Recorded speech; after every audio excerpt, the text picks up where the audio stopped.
Welcome back, friends. I want you to close your eyes for a moment and think about the word service. What comes to mind? Is it chores, obligation, maybe even drudgery? In a world that champions self-expression, self-care, and self-actualization, service can feel like a step backward, something we delegate, avoid, or resent. But what if we've been seeing it all wrong? What if service isn't subservience, but sacrament? What if the most spiritual thing you can do isn't always found on a meditation cushion or in a yoga studio, but in the humble daily acts of caring for others? Today we're entering the quiet, often overlooked corners of the Disney universe where service is portrayed not as punishment, but as practice. Where characters find their deepest magic not in crowns or capes, but in caring hands. We'll walk with Cinderella, whose grace transforms scrubbing floors into something holy. Snow White, whose kindness turns cleaning a cottage into communion. Tiana, whose dream is built not on wishes, but on work. Dopey, whose silent service speaks louder than words. And Olaf, whose very existence is an offering of warmth. These characters challenge our modern obsession with self. They whisper an ancient truth. In losing yourself in service, you may just find your soul.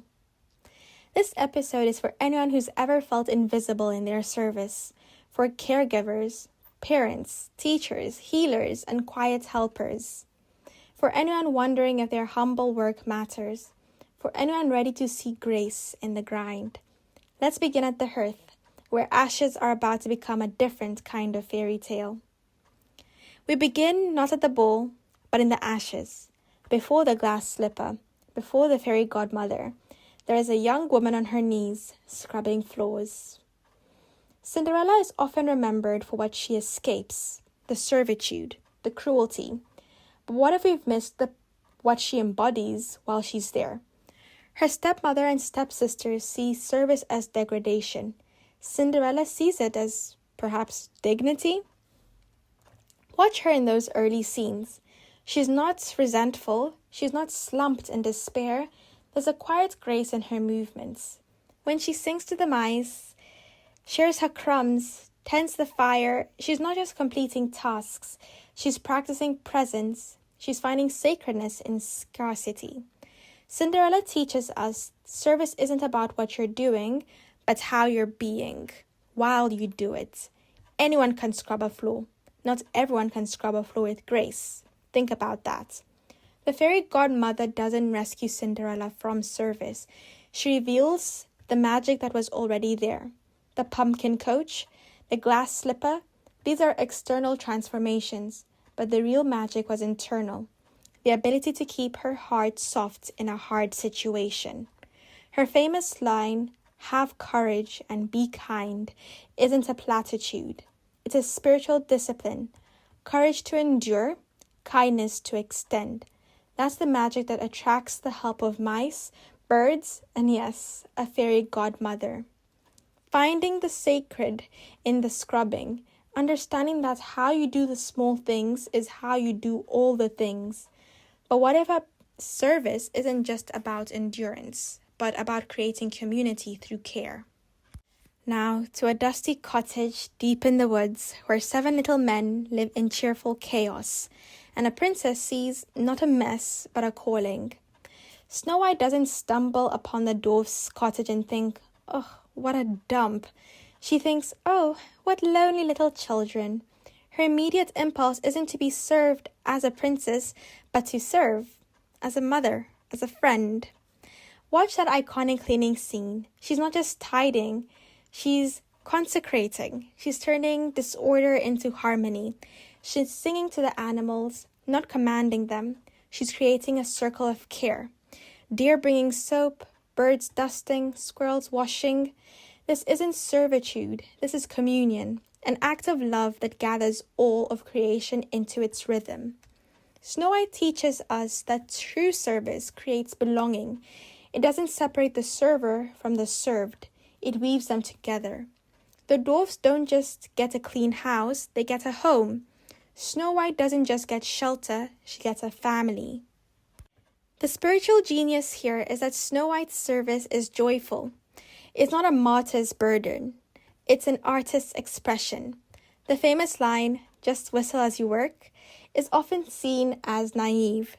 But what if it's profound? What if it's recognizing that the attitude you bring to work transforms the work itself? Infusing your daily tasks with joy, seeing care as creative expression, building community through shared labor. This is how you learn to work with service. But what about when service isn't just cleaning a house, but building a dream from the ground up?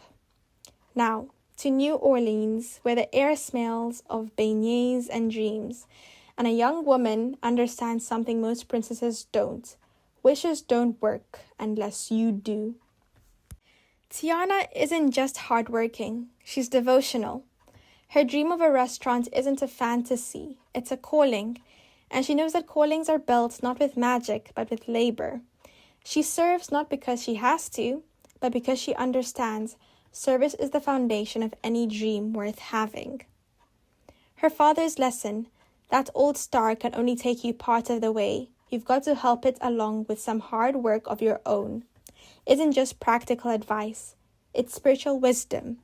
It's the understanding that dreams are co-creations. You meet grace halfway with sweat. Tiana teaches us there's no dichotomy between dreaming and doing. The dream is the doing. The restaurant isn't the reward at the end of the service is the restaurant being built plate by plate, shift by shift. Even when she becomes a frog, her instinct isn't to lament her lost humanity, it's to cook, to serve, to make the best gumbo a swamp has ever tasted. Her identity isn't in being a princess or a frog, but in being a nourisher. Understanding that vision without labor is hallucination, seeing every humble task as a brick in your dream's foundation, learning to dream with your hands.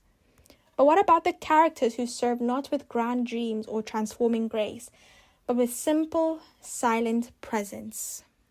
Now back to the cottage, to the quiet dwarf of all, the one who speaks not with words, but with actions.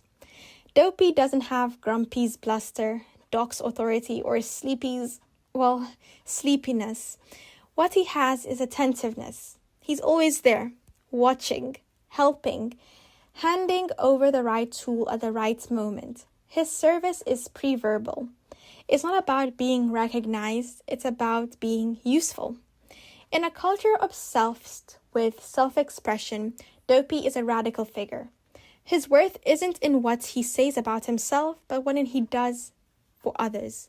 He doesn't need to announce his contribution. His contribution announces itself through its effects. Dopey teaches us that sometimes the most spiritual service is wordless. It's the passing of a handkerchief when someone cries, the filling of a water glass before it's asked for, the quiet repair of something broken, service as attuned presence. There is a deep humility here. Dopey isn't trying to be a hero, he's trying to be helpful. And in that simplicity, he often accomplishes what the others, with all their talking and planning, cannot. We learn that serving without needing credit is listening with your hands, understanding that sometimes love speaks loudest in silence. But what about a character whose entire existence is an act of service?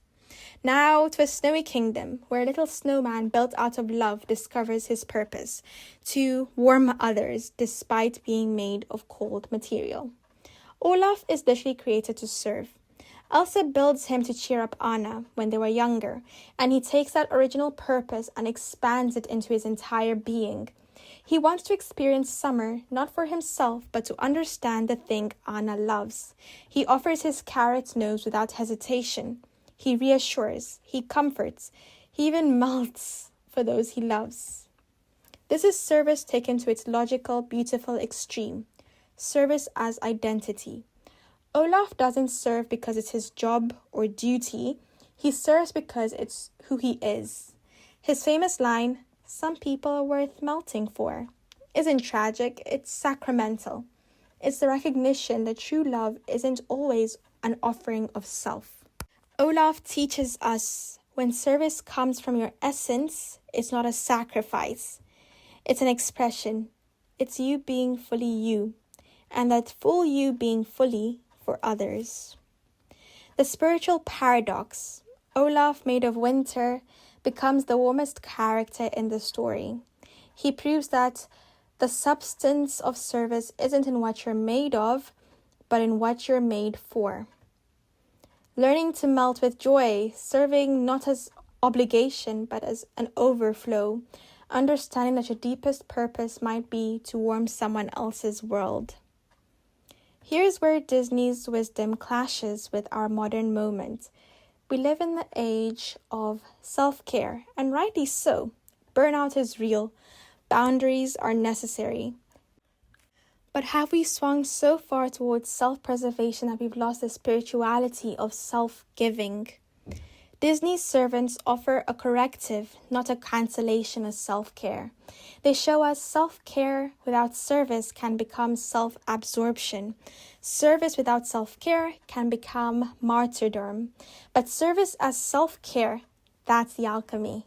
That's the changing point. Cinderella finds moments of beauty amid her labor. Snow White sings while she works. Tiana's dream fuels her labor, and her labor fuels her dream. Dopey's simplicity protects him from resentment, and Olaf's service is his joy. Think about this. Service that drains you isn't sacred. It's unsustainable. Service that fills you even as you give, that's the magic. That's when you realize in caring for others, you're not emptying yourself, you're becoming more yourself. What if self-care included serving in ways that make your soul feel larger, not smaller? What if your service became your sanctuary? So, how do we translate this into our daily lives? How do we find the sacred in our service? Let's think about practice 1, the Cinderella consciousness. Next time you're doing a chore you resent, try this. Do it with exquisite attention. Feel the water temperature. Notice the pattern of your movements. Breathe. Transform duty into meditation. Practice 2, the Snow White circle. Make your service communal. Cook with someone. Clean with music. Turn tasks into connection. Remember, many hands make light work, and joyful hearts make sacred work. Practice 3, the Tiana vision. Connect your daily tasks to your larger dream. That report you're writing? It's building your expertise. That meal you're cooking, it's nourishing your family's health. See the purpose in the process. Practice 4, the Dopey presence. Practice wordless service this week. Do something helpful without announcing it. Fill the coffee machine. Organize a messy shelf. Let your actions speak for themselves. And then practice 5, the Olaf offering. Ask yourself, what in me is worth melting for? What service brings you joy even as you give it? Do more of that. The ultimate spiritual shift is to stop seeing service as what you do for others and start seeing it as who you become through giving. We began with a question, was Cinderella's true magic not in the gown but in the grace? Cinderella showed us that grace can exist under pressure. Snow White showed us service as song. Tiana shows us work as worship. Dopey shows us help as holiness. And Olaf shows us love as melting. The gown was temporary. The fairy godmother was external. The real magic, the grace, was internal. It was the ability to scrub floors with dignity, to see a dirty cottage as an opportunity for care, to build a dream with blistered hands, to serve in silence, to melt with joy. In a world that glorifies being served, these characters glorify serving, and in doing so, they reveal a counterintuitive spiritual truth. The path to yourself often runs through others. So today I invite you to one small act of sacred service, not as a burden, but as a blessing. Not as something that takes from you, but as something that reveals you. May you find the magic in your mundane, the grace in your giving, the holiness in your humble hands.